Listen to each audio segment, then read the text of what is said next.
নমস্কার বন্ধুরা, তন্দ্রার রান্নাঘরে আপনাদের স্বাগতম। আজকের রেসিপি বড়ি দিয়ে চাল কুমড়োর ঝোল। কোনো রকম মশলা ছাড়াই এই রেসিপিটি তৈরি করে নেওয়া যায়। প্রচণ্ড গরমে এই ধরনের রেসিপি আপনারা অবশ্যই একবার ট্রাই করে দেখবেন। খেতে খুবই ভালো আর শরীরের জন্য ভীষণ উপকারী। বানানোটা খুবই সহজ, খুবই চটজলদি রেসিপিটি বানিয়ে নেওয়া যায় আর খেতেও কিন্তু খুবই সুস্বাদু হয়। চলুন তাহলে দেখে নিই রেসিপিটা। প্রথমেই কড়াইতে দিয়ে দিলাম সর্ষের তেল। তেলটা গরম হয়ে গেলে এর মধ্যে আমি বড়িগুলো ভেজে নেব। অনবরত নাড়াচাড়া করে বড়িটাকে লালচে করে ভেজে নিয়েছি। এবার বড়িগুলোকে তুলে নিচ্ছি। সবগুলো বড়ি ভেজে নেওয়ার পর ফোড়নে দিলাম গোটা জিরে আর ফোড়নটাকে খুব ভালো করে একটু ভেজে নিলাম। তারপর এর মধ্যে দিয়ে দিলাম চাল কুমড়ো। চাল কুমড়োগুলোকে আমি পাতলা পাতলা করে কেটে নিয়েছি। এবার একটু নেড়ে নিয়ে এর মধ্যে আমি দিয়ে দিচ্ছি স্বাদ মতো নুন, দিয়ে দিলাম পরিমাণ মতো হলুদ গুঁড়ো। হলুদ গুঁড়ো একটু কম দিতে হবে। দিয়ে দিলাম চেরা কাঁচা লঙ্কা। এবার খুব ভালো করে নেড়ে মিশিয়ে দিচ্ছি।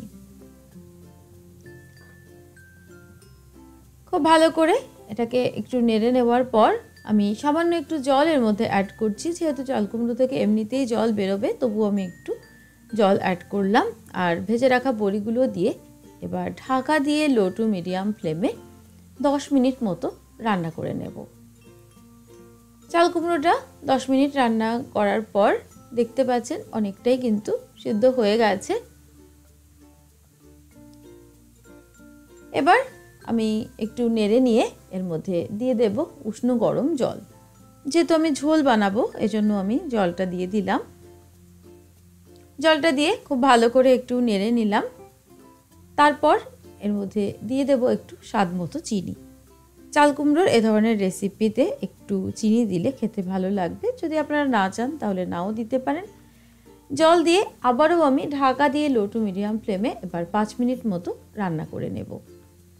5 মিনিট মতো রান্না করে নেওয়ার পর দেখতে পাচ্ছেন চাল কুমড়োটা কিন্তু আমার একদমই তৈরি হয়ে গেছে প্রায়। তবে আমি হাতে করে সামান্য একটু ময়দা নিয়ে এর মধ্যে ছড়িয়ে দিলাম।